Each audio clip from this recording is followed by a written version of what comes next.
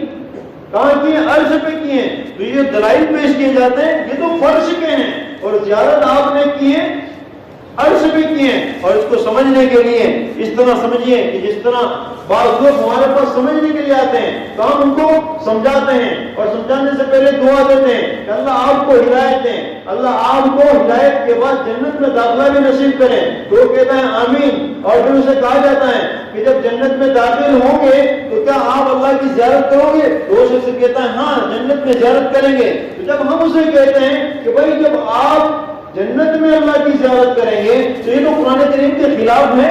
قرآن کریم کہتا ہے لا تدرکہ الابصار وہو یدرک الابصار. تو پھر آپ اللہ کی زیارت کیسے کر لو گے؟ تو وہ شخص جواب میں دلیل پیش کرتا ہے کہ ترمذی کی روایت ہے کہ اہل جنت کو اللہ کا دیدار نصیب ہوگا.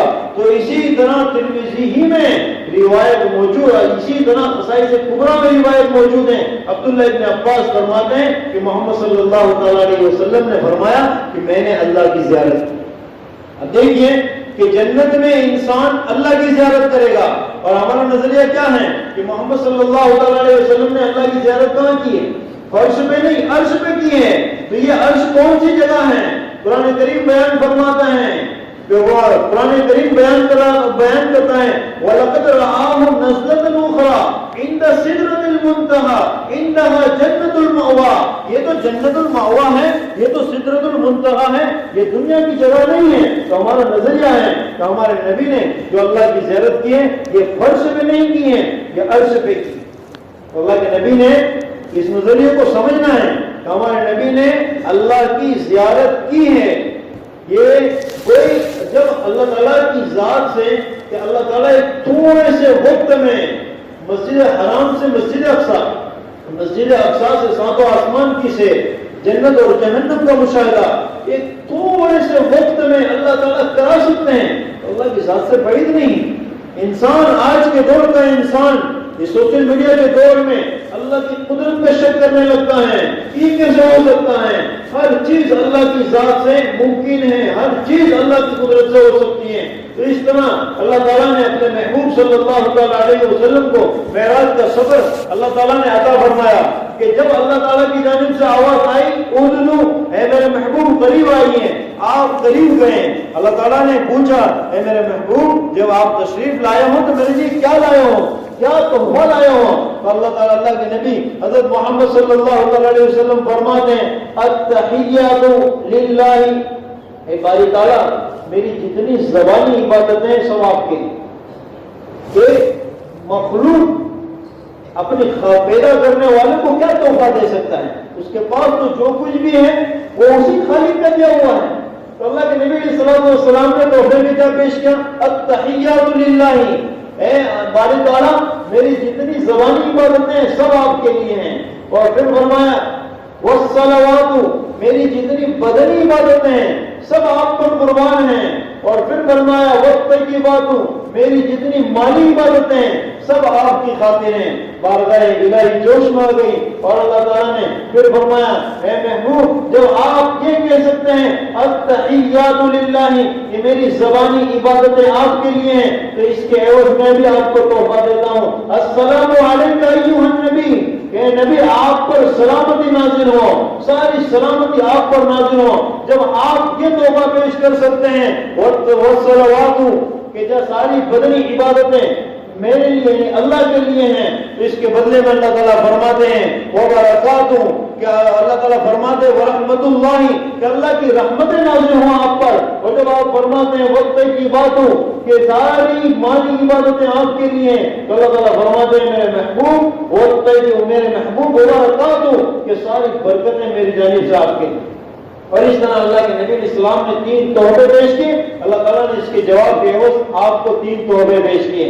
جب 3 تحفے پیش کیے تو اللہ کے نبی علیہ السلام, کہ ہم نے بار بار سنا ہے کہ یہ آپ نے نزاع کے وقت جب آپ کی روح نکلنے کا وقت تھا اس وقت بھی آپ کی زبان پہ تھا یا رب امتی, یا رب امتی, کہ باری تعالیٰ میری امت یعنی میری امت کی بخشش کرنا, میری امت کو معاف کرنا. اور دنیا میں انسان جانتے ہیں کہ جب کسی انسان پر حد درجہ غم کا ماحول ہو تب بھی انسان سب کو بھول جاتا ہے, یا پھر کسی انسان پر حد درجہ خوشی کا ماحول ہو تب بھی انسان اپنوں کو بھی بھول جاتا ہے. کہ نبی حضرت محمد صلی اللہ علیہ وسلم نے اس پوری کائنات کے اوپر ایک مثال قائم کی ہے, ایک نمونہ پیش کیا ہے کہ جب آپ کی زندگی کا سب سے خوشی کا مرحلہ, کہ جہاں آپ کی اللہ سے ملاقات ہو رہی ہے, آپ کی اللہ تعالیٰ سے بات چیت ہو رہی ہے, جہاں اللہ تعالیٰ آپ کو تحفے پیش کر رہے ہیں کہ آپ کی خوشی کا کوئی ٹھکانہ نہیں, لیکن پھر بھی آپ اپنی امت کو یاد کر رہے ہیں اور فرماتے ہیں السلام علینا, کہ باری تعالیٰ آپ نے تحفے مجھے تو عطا فرما دیے لیکن میری امت کا کیا, میری امت کا کیا. اور صرف تو میری امت کے وہ لوگ نہیں جو نیک ہیں, دیندار ہیں, کہ میری امت میں 2 طرح کے طبقے ہیں. میری امت میں ایک طبقہ وہ ہے کہ جو نیک ہیں, صالحین ہیں, ایک طبقہ وہ ہے جو گنہگار ہیں. تو اللہ کے حضرت محمد صلی اللہ علیہ وسلم نے فرمایا کہ السلام علینا, کہ سلامتی ہو ہم پر, یعنی پوری امت کو آپ نے شامل فرما لیا. اے باری تعالیٰ جب یہ آپ کی سلامتی کا یہ تحفہ مجھ پر ہے تو کیوں یہ میری امت پر نہ ہو جائیں. السلام علینا, کہ ہم سب پر آپ کی سلامتی ہو, وعلی عباد اللہ الصالحین, اور امت کے نیک افراد پر بھی آپ کی سلامتی ہو. جب یہ الفاظ آپ نے ارشاد فرمائے تو فرشتے فوراً بول پڑے اشہد ان لا الہ الا اللہ واشہد ان محمدا عبدہ ورسولہ. یہ جو ہمارے تحیات ہیں یہ در حقیقت معراج, یہ در حقیقت معراج ہے. اسی لیے صوفیاء کرام نے لکھا ہے, صوفیاء کرام کا یہ قول ہے الصلاۃ معراج المؤمن, کہ نماز کیا ہے, مومن کی معراج ہے. کہ ہم اپنی نمازوں میں التحیات کا یہ نقشہ اپنے ذہنوں کے اندر رکھیں اور پھر اس التحیات کو پڑھیں اور پھر ہم اپنے ذہن کے اندر اللہ کے نقشے کو سامنے رکھیں اور اس سفر کو سامنے رکھیں, تو پھر ہماری نمازیں کیا ہوگی, ہماری نمازیں معراج بن جائے گی. ہمیں یہ منظر یاد آئے گا ایک محبوب کا اور ایک عاشق کا, کہ اللہ کے نبی علیہ الصلوۃ والسلام کا جو یہ سفر جو اللہ تعالیٰ نے آپ کو رفعت اور بلندی عطا فرمائی تھی, کہ یہ سفر آخر کیا تھا. کہ اللہ کے نبی علیہ الصلوۃ والسلام خوشی کے موقع پر بھی آپ نے اپنی امت کو یاد کیا, اور جب آپ کی نزا کا وقت تھا، روح قبض ہونے کا وقت تھا، اس وقت بھی اللہ کے نبی علیہ السلام نے امت کو یاد کیا ہے۔ اس طرح یہ معراج کا سفر اللہ تعالیٰ نے آپ کو نصیب کیا، اور اس طرح پھر آپ کو جنت اور جہنم کا مشاہدہ کرایا گیا حضرت جبرائیل امین علیہ السلام کے ذریعے، اور پھر آپ مسجد اقصیٰ کی جانب واپس آئے، پھر مسجد اقصیٰ پر آپ کو واپس لایا گیا، اور پھر مسجد اقصیٰ سے مسجد حرام پر آپ کو لایا گیا، اور جس مکان میں آپ تشریف فرما تھے، جہاں سے آپ کو لے جایا گیا تھا، اسی جگہ پر آپ کو لا کر ٹھہرا دیا گیا۔ اس طرح اللہ تعالیٰ نے آپ کو یہ اعزاز عطا فرمایا۔ اب اس سفر کے درمیان دو باتیں بڑی اہم ہیں۔ ایک تو یہ ہے کہ اللہ کے نبی علیہ السلام نے اللہ کی ملاقات کہاں کی، اللہ کی زیارت کہاں کی؟ عرش پر، فرش پر نہیں کی، کہاں کی؟ عرش پر۔ اب اسی سے ایک نظریہ ہمارے درمیان چلتا ہے کہ اللہ تعالیٰ اس دنیا کے اندر موجود نہیں ہے۔ اللہ کہاں ہے؟ عرش پر ہے۔ لوگ کہتے ہیں اللہ کہاں ہے؟ عرش پر ہے، اور اسی لیے تو اللہ تعالیٰ نے اپنے محبوب صلی اللہ علیہ وسلم کو کہاں بلایا؟ عرش پر بلایا۔ اگر اللہ ہر جگہ ہوتے اور اللہ تعالیٰ دنیا میں تمام جگہ پر ہوتے ہیں، یہ جگہ کا لفظ کا استعمال میں اس لیے کرتا ہوں سمجھانے کے لیے، ورنہ اللہ کی ذات تو جگہ سے بھی پاک ہے۔ ہمارا نظریہ اللہ تعالیٰ موجود بلا مکان ہے، اللہ تعالیٰ جگہ کا محتاج نہیں ہے، لیکن اس بات کو، اس نظریے کو سمجھانے کے لیے ہمیں کہنا پڑتا ہے کہ دنیا میں ہر جگہ اللہ ہے۔ لیکن لوگ آج کل کے سوشل میڈیا کے دور میں لوگ کہتے ہیں کہ اگر ہر جگہ اللہ ہے تو پھر اللہ تعالیٰ نے اپنے محبوب کو عرش پہ کیوں بلایا؟ اللہ یہیں مل لیتے، اللہ یہیں مل لیتے۔ یہی اس طرح کے نظریات کلپ کے ذریعے میں ہمارے نوجوان تک پہنچتے ہیں، اور جب اس طرح کے مہینے آتے ہیں کہ جن مہینوں میں نبی علیہ السلام کی تاریخ ایسے واقعات کے ساتھ وابستہ ہیں، تو اور اس طرح کی کلپیں سوشل میڈیا پہ عام کر جاتی ہیں، اور نوجوان ذہنی اعتبار سے، نظریاتی اعتبار سے الجھنوں کے شکار ہوتے ہیں۔ تو اللہ تعالیٰ نے اپنے محبوب صلی اللہ علیہ وسلم کو کہاں بلایا؟ عرش پر۔ آپ کو زیارت کہاں کروائی؟ عرش پر۔ ہمارا نظریہ ہے کہ اللہ تعالیٰ اس عرش پر بھی ہے اور اس دھرتی پر بھی موجود بلا مکان ہے، اس دھرتی میں بھی موجود بلا مکان ہے۔ اللہ عرش پر بھی ہے اور اس زمین پر بھی موجود بلا مکان ہے۔ جو لوگ یہ کہتے ہیں کہ نہیں اللہ صرف عرش پر ہی ہے، اور دلیل یہ دیتے ہیں کہ قرآن کریم میں الرحمن علی العرش استوى، کہ رحمان عرش پہ قائم ہوا، اور اسی طرح دوسری دلیل ہے کہ اللہ تعالیٰ نے اپنے محبوب کو کہاں بلایا؟ عرش پر بلایا۔ اگر اللہ یہاں ہوتے تو اللہ تعالیٰ وہاں اتنے دور کا سفر نہ کراتے ہیں۔ اس بات کو سمجھنے کے لیے ایک پوری تفصیلی بات کو سمجھیے کہ اللہ تعالیٰ نے قرآن کریم میں جہاں یہ ہے الرحمن علی العرش استوى، وہیں قرآن کریم میں اللہ تعالیٰ یہ بھی فرماتے ہیں نحن اقرب الیہ من حبل الورید، کہ ہم آپ کے شہرت سے زیادہ بھی قریب ہیں۔ قرآن کریم میں دوسرے مقام پر اللہ تعالیٰ فرماتے ہیں ما یکون من نجوى ثلاثۃ الا هو رابعهم، کہ جہاں تم تین ہوتے ہیں وہاں چوتھا اللہ تعالیٰ ہے۔ ما یکون من نجوى ثلاثۃ الا هو رابعهم ولا خمسۃ الا هو سادسهم، کہ جہاں تم پانچ ہوتے ہو وہاں چھٹا اللہ ہے، جہاں تم چھ ہوتے ہو وہاں ساتواں اللہ ہے۔ دنیا میں جہاں کہیں تم ہو وہاں اللہ ہے، وہاں اللہ ہے۔ مشرق میں بھی اللہ ہے، مغرب میں بھی اللہ ہے۔ اللہ تعالیٰ اس دھرتی پر موجود بلا مکان ہے، اللہ تعالیٰ جگہ سے پاک ہے، لیکن اللہ ہے۔ اب وہ کیسے ہے؟ وہ اپنے شاہ نشان ہے۔ اور کیسے ہے؟ وہ اپنے شاہ نشان ہے۔ اب دوسری بات کہ جب اللہ تعالیٰ اس دھرتی پر موجود بلا مکان ہے تو پھر اپنے محبوب کو اللہ تعالیٰ نے عرش پہ کیوں بلایا؟ تو اس کو سمجھیے۔ اللہ تعالیٰ فرماتے ہیں قرآن کریم میں وَاسْجُدْ وَاقْتَرِب، کیا فرماتے ہیں؟ وَاسْجُدْ وَاقْتَرِب، سجدہ کر اور قریب آ، سجدہ کر اور قریب آ۔ اس کا ترجمہ اور اس کا مفہوم یہ نہیں ہوتا کہ عرش پہ آ اور زیارت کر۔ کیا مفہوم ہوتا ہے؟ سجدہ کر اور قریب آ۔ اور یہ حکم کس کو ہے؟ سب کو ہے کہ اللہ کہاں ملتا ہے؟ وَاسْجُدْ وَاقْتَرِب، اللہ کہاں ملتا ہے؟ مسجدوں میں اللہ ملتا ہے۔ سجدہ کر اور اپنے خالق اور مالک کی قربت حاصل کر، سجدہ کر اور اپنے خالق اور مالک کی قربت حاصل کر۔ اب دیکھیے کہ جب بندہ ایک عام ایمان والا ہوتا ہے تو اللہ تعالیٰ اس کی ملاقات کے لیے جگہ کو طے کرتے ہیں وَاسْجُدْ وَاقْتَرِب۔ جب ایک بندہ ایک عام نبی ہوتا ہے، موسیٰ موسیٰ جیسا نبی ہوتا ہے تو اللہ تعالیٰ اس کی ملاقات کے لیے جگہ کو طے کرتے ہیں اور پورے سینہ پر بلاتے ہیں. اور لیکن جب بندہ امام الانبیاء جیسا ہو تو اللہ تعالیٰ اس کی ملاقات کے لیے جگہ کون سی بلاتے ہیں؟ جگہ کون سی طے کرتے ہیں؟ فرش نہیں، عرش پہ بلاتے ہیں. یہ اللہ تعالیٰ نے اپنی زیارت کے لیے، اپنی ملاقات کے لیے لوگوں کے مقام و مرتبے کے اعتبار سے ترتیب رکھی. تو اللہ تعالیٰ دنیا میں موجود بلا مکان ہے، ہر طرف ہے، مشرق میں بھی ہے، مغرب میں بھی ہے، ہر جگہ ہے.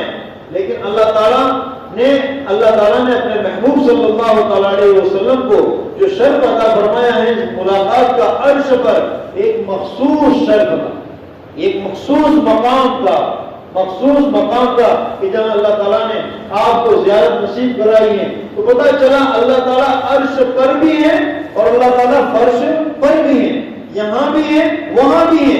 وہ ایک اللہ کی خصوصی تجلی ہے. اب ایک سوال یہ بھی ہو سکتا ہے کہ جب اللہ عرش پر ہے جب یہ باتیں ہیں تو پھر فرش پہ کیسے؟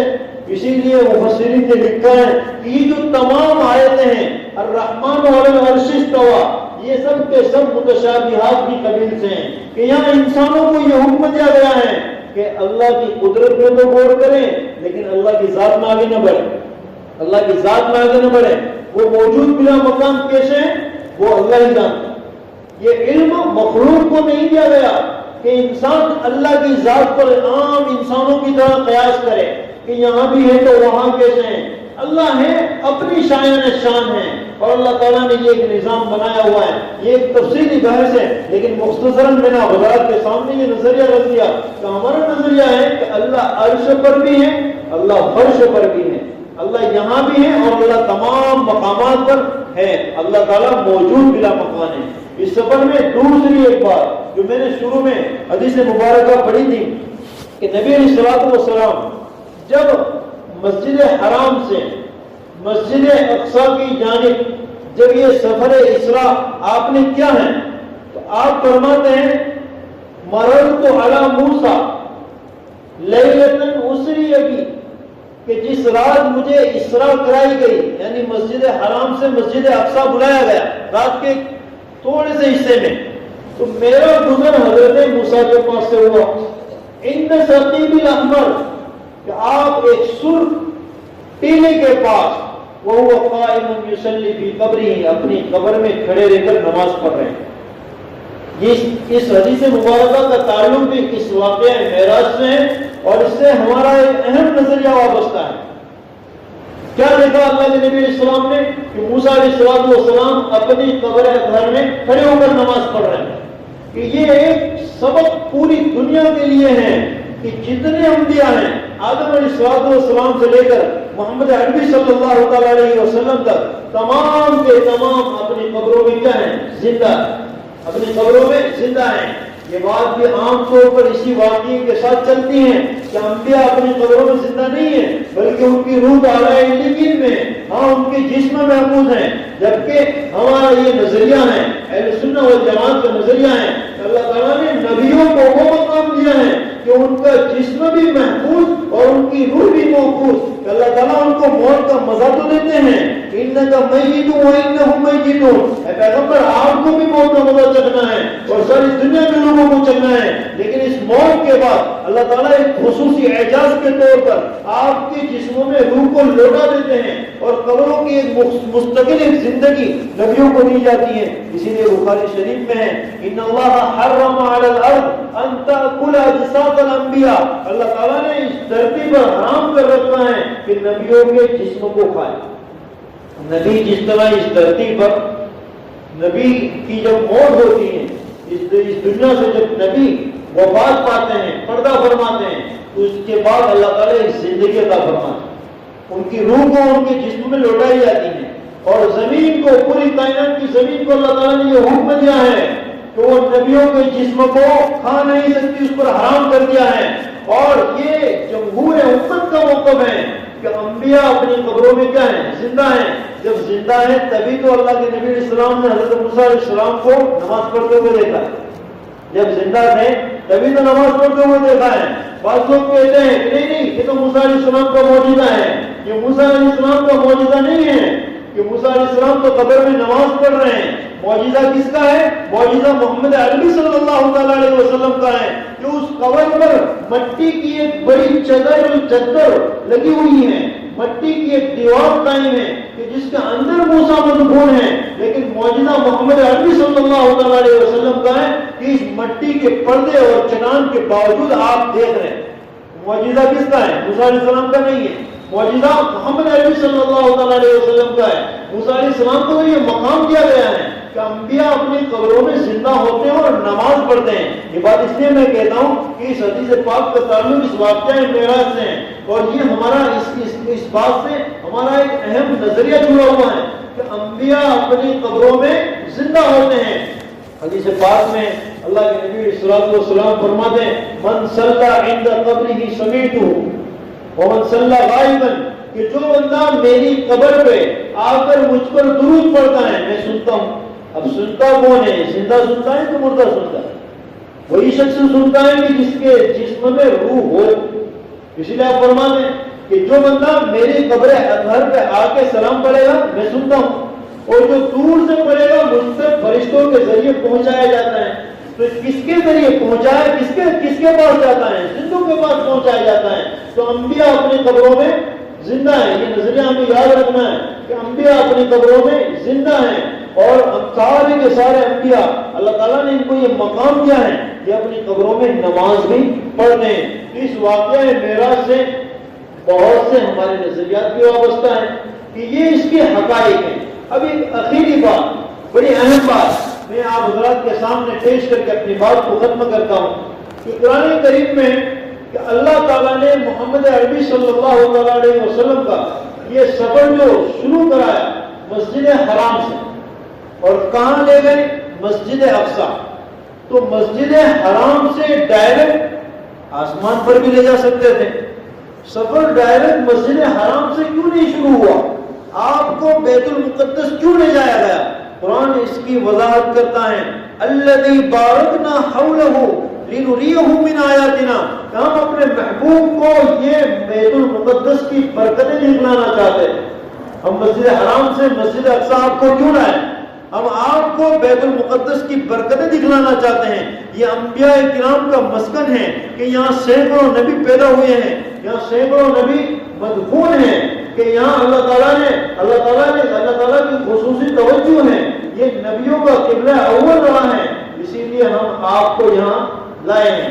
یہ حدیث پاک میں راوی حضرت ابو ذر غفاری رضی اللہ تعالیٰ عنہ ہے کہ آپ نے نبی صلی اللہ علیہ وسلم سے سوال کیا کہ اللہ کے نبی اس دھرتی پر سب سے پہلا مکان کون سا ہے؟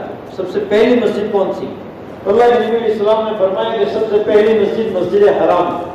اللہ تعالیٰ نے اس کائنات کے آسمان اور زمین کے پیدا ہونے کے 2000 سال پہلے اس مقام کو بنا دیا ہے، اور اس کے بعد دوسری مسجد کون سی ہے؟ تو آپ نے فرمایا کہ دوسری مسجدیں اقصی ہیں، بیت المقدس ہیں۔ کس نے بنایا؟ حضرت سلیمان علیہ السلام نے اس کو، حضرت داؤد علیہ السلام نے اس کی ابتدا کی ہے، اور حضرت سلیمان علیہ السلام نے اس کو مکمل کیا ہے۔ اسی طرح ایک روایت میں ہے کہ اس مسجد میں، مسجد اقصی میں ایک مرتبہ نماز پڑھنے کا ثواب 25,000 نماز کے برابر پڑھنے کے برابر۔ ایک روایت میں ہے کہ 50,000 نماز پڑھنے کے برابر بیت المقدس میں نماز پڑھنے کا ثواب۔ تو یہ مسجد اقصی ایک اسلام کا ایک اہم حصہ ہے کہ یہ تمام نبیوں کا، پچھلے تمام نبیوں کا قبلہ رہا ہے۔ تو اللہ تعالیٰ اپنے محبوب صلی اللہ علیہ وسلم کو مسجد حرام سے مسجد اقصی کیوں لائے؟ یہ ساری برکات آپ کو دکھلانے کے لیے، اور اس میں سب سے بڑی ایک برکت یہ بھی ہے کہ یہیں پر اللہ تعالیٰ نے تمام نبیوں کو جمع کیا ہے، یہیں پر آپ نے تمام نبیوں کی امامت کی ہے۔ یہ بھی سب سے بڑی برکت ہے کہ اس برکت کے بھی اظہار کے لیے اللہ تعالیٰ نے آپ کو یہاں لایا۔ اب میں درمیان میں مسجد اقصی کے تعلق سے کچھ باتیں حضرات کے سامنے پیش کرنا ضروری سمجھتا ہوں کہ مسجد اقصی کے ساتھ دنیا کے تمام انسانوں کا ایمانی تعلق وابستہ ہے، ایمانی تعلق وابستہ ہے۔ اکثر انبیاء، اکثر پیغمبر یہاں آئے ہیں، یہ انبیاء کرام علیہ السلام کی سرزمین ہے۔ ایک حدیث قدسی ہے کہ اللہ تعالیٰ فرماتے ہیں کہ اللہ کی توجہ، رحمتیں فرات اور نیل کے دریا تک ہے، اور یہ کہاں قائم ہے؟ شام میں مسجد اقصیٰ کے ارد گرد۔ اللہ تعالیٰ نے اس میں برکات رکھی ہے۔ سیدنا سلیمان علیہ السلام نے اللہ تعالیٰ سے دعا کی تھی، رب اغفر لی وہب لی ملکا لا ینبغی لأحد من بعدی، اے میرے پروردگار میری مغفرت فرما اور مجھے ایسی سلطنت عطا فرما کہ جو میرے بعد کسی کو نہ ملے۔ اللہ تعالیٰ نے آپ کی دعا کو قبول کیا اور ایسی حکومت آپ کو عطا فرمائی، چرند پر بھی حکومت ہے، پرند پر بھی حکومت ہے، انسانوں پر بھی حکومت ہے، جناتوں پر بھی حکومت ہے، حیوانوں پر بھی حکومت ہے۔ آپ کے دور حکومت میں اللہ تعالیٰ نے سارے اسباب آپ کو عطا فرمائے کہ اس وقت تو کوئی ٹیکنالوجی نہیں تھی، اللہ تعالیٰ نے آپ کو ایک ایسا تخت دیا جو ہواؤں میں چلتا، جو مہینوں کی مسافت چند لمحوں میں طے کر لیتا۔ اللہ تعالیٰ نے سارے اسباب دیے۔ حضرت سلیمان علیہ السلام نے اسی مسجد کا تعمیری کام شروع کیا اور جناتوں سے اس کی مدد لی۔ ابتدا حضرت داؤد علیہ السلام نے کی اور پھر آگے تکمیل اس کو مکمل حضرت سلیمان علیہ السلام نے کی ہے۔ محققین نے لکھا ہے کہ حضرت سلیمان علیہ السلام جب 13 سال کے تھے آپ کو حکومت مل گئی۔ آپ کے والد ماجد حضرت داؤد علیہ السلام کے بعد آپ کو حکومت ملی ہے اور 13 سال کے 4 سال حکومت ملنے کے 4 سال کے بعد مسجد اقصیٰ کا کام، بیت المقدس کا کام شروع ہوا ہے اور آپ کی عمر شریف 53 سال تک رہی۔ جب آپ کی وفات ہوئی ہیکل سلیمانی مکمل ہو چکا تھا، مسجد اقصیٰ کا کام مکمل ہو چکا تھا۔ جب فرشتہ ملک الموت آپ کے پاس آیا، آپ نے بارگاہ الہی میں یہ دعا کی اور یہ درخواست کی کہ باری تعالیٰ مجھے کچھ وقت دے دیا جائے، میں اس تعمیر کا کام مکمل کر لوں۔ اللہ تعالیٰ نے ارشاد فرمایا، جوابی ارشاد فرمایا کہ نہیں، مسجد کا کام بھی مکمل ہو جائے گا اور آپ کا بھی وقت ہو چکا ہے، ہم آپ کی روح بھی قبض کر لیں گے۔ حضرت سلیمان علیہ السلام اپنی جگہ پر کھڑے ہیں اور مسجد کا کام جنات کر رہے ہیں اور اسی درمیان سلیمان علیہ السلام کی روح قبض ہو گئی اور جنات اپنے کام میں لگے رہے، مسجد کے کام کو مکمل کر چکے۔ جب کام جو باقی تھا وہ بھی بالکل مکمل ہو گیا، تب جو سلیمان علیہ السلام جس لاٹھی کے سہارے کھڑے تھے اس لاٹھی میں دیمک لگنے کی وجہ سے وہ سڑ گئی اور جب وہ گری ہیں تو آپ بھی گرے ہیں۔ تب جا کر جناتوں کو پتا چلا کہ ہم تو اس تعمیری کام میں لگے ہی رہے ہیں۔ حضرت سلیمان علیہ السلام کی وفات تو کافی وقت پہلے ہو چکی۔ فلما خر تبینت الجن ان لو كانوا يعلمون الغیب ما لبثوا في العذاب المهین، جنات جو سرکش تھے وہ کہنے لگے کہ اگر ہمیں پہلے اس کا علم ہو جاتا تو ہم اس میں اس سخت کام میں ملوث نہ رہتے ہیں۔ حضرت سلیمان علیہ السلام کے خوف اور رعب اور دبدبے کی وجہ سے وہ اس کام میں لگے رہے اور اس طرح اللہ تعالیٰ نے اس مسجد کو مکمل کرایا۔ میں یہ بتانا چاہتا تھا اس مسجد کے ساتھ پورے عالم میں اسلام کا تعلق، ایمانی تعلق جڑا ہوا ہے۔ آج یہ مسجد یہودیوں کے قبضے میں، آج یہ مسجد پر دشمنان اسلام کی غلط نگاہیں اڑ رہی ہیں کہ یہ مسجد پر کہ دنیا کے اندر ایک جگہ پر اس مسجد کے پورب جوار کے مسلمانوں پر جو ظلم و ستم ہو رہا ہے، جو سفاکیت ان پر ڈائی جا رہی ہے کہ دنیا کے دیگر جگہ کے مسلمان خاموش ہیں، ہمارے دلوں پر اس کا کوئی اثر نہیں ہوتا، جبکہ یہ وہ جگہ ہے دنیا کا کہ جہاں ہر اہل اسلام کا ایمانی تعلق اس سے وابستہ ہے۔ حضرت روایت میں ہے کہ حضرت سلیمان علیہ السلام نے اللہ تعالیٰ سے دعائیں کی تھی، 5 دعا کی تھی۔ اے باری تعالیٰ، جو بندہ اس مسجد کے اندر دنیاوی غرض سے نہ آئے، دنیاوی غرض سے نہ آئے، خالص اپنی توبہ کی غرض سے داخل ہو، اللہ اے باری تعالیٰ آپ اس کی توبہ کو قبول فرمائیں۔ دوسری دعا یہ تھی کہ جو بندہ اس مسجد کے اندر آ کر امن طلب کریں، اے باری تعالیٰ تو اسے امن عطا فرما، حفاظت عطا فرما۔ تیسری دعا تھی کہ باری تعالیٰ جو بندہ غریب ہو اور دنیاوی غرض نہ ہو، اس مسجد کے اندر دینی غرض سے داخل ہو، اے باری تعالیٰ تو اسے غنی بنا۔ چوتھی دعا تھی کہ جو بندہ اس مسجد کے اندر بیماری کی حالت میں داخل ہو یا اسے کوئی بیماری لاحق ہو، اے باری تعالیٰ تو اسے شفا عطا فرما۔ اور 5ویں دعا کی حضرت سلیمان علیہ السلام کی کہ باری تعالیٰ جو بندہ اس مسجد کے میری اس بنائی ہوئی مسجد کے اندر داخل ہو تو اپنی رحمتیں اس پر نازل فرما۔ اللہ تعالیٰ نے ان 5 دعاؤں کو قبول فرمایا۔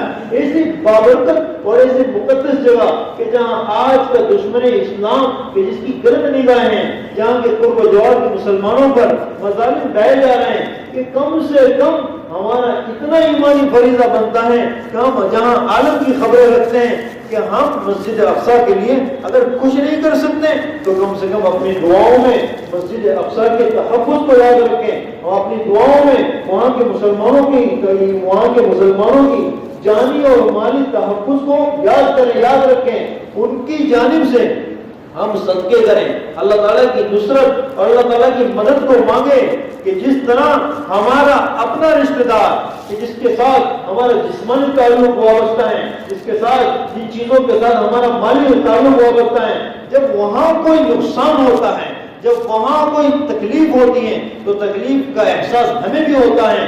تو آج جب اس دھرتی پر مسجد اقصیٰ پر جب دشمنوں کی غلط نگاہیں ہیں، وہاں کے مسلمانوں پر ظلم و ستم ڈھایا جا رہا ہے، ہمیں احساس تک نہ ہو، ہم کبھی اپنی دعاؤں میں اس کا ذکر تک نہ کریں کہ مسلمان غفلت کے ساتھ زندگی گزار رہا ہے، تو ظلم ہو رہا ہے تو وہاں ہو رہا ہے، ہم تو سکون میں ہیں، ہم تو اطمینان میں ہیں کہ اللہ تعالیٰ کل قیامت کے دن ہم سے پوچھیں گے، ہم سے سوال ہوگا۔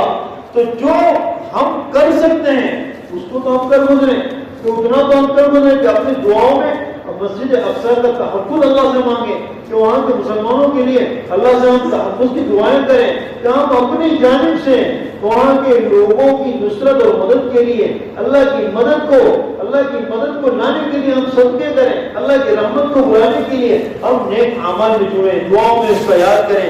کہ یہ چند باتیں تھی جو واقعہ معراج کے تعلق سے نہایت اہم اور ضروری تھی، میں نے حضرات کے سامنے مختصراً اس کو پیش کر دی ہیں۔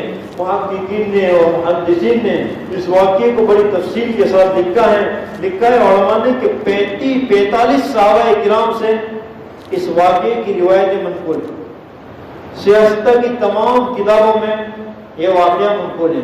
اب اس واقعے کے ساتھ بہت سی تاریخی روایتیں بھی جڑی ہوئی ہیں، بہت سی ایسی روایتیں بھی جڑی ہوئی ہیں جس کا نہ ہاتھ ہے نہ پیر ہے۔ تو ہمیں جو سمجھنا ہے، ہمیں جو نظریہ قائم کرنا ہے وہ یہی نظریہ ہے کہ جو باتیں ثابت شدہ ہیں، جو باتیں رسول اکرم صلی اللہ علیہ وسلم سے ثابت ہیں اور جن کا تذکرہ احادیث مبارکہ میں ہے، جو سلف صالحین سے ہم تک پہنچا ہے، کہ ہم اس کا تحفظ کریں، کہ ہم بھی یاد کریں، اپنی نسلوں تک نبی علیہ الصلوۃ والسلام کے اس واقعے اور اس سفر سے تعلق رکھنے والی اسلامی تاریخ کو پہنچائیں۔ اللہ تعالیٰ ہم تمام کو جو باتیں کہی گئی ہیں اس پر عمل کرنے کی توفیق عطا فرمائیں، اور ہم تمام کا خاتمہ بالخیر فرمائیں، اور نبی علیہ الصلوۃ والسلام سے سچی دل کی محبت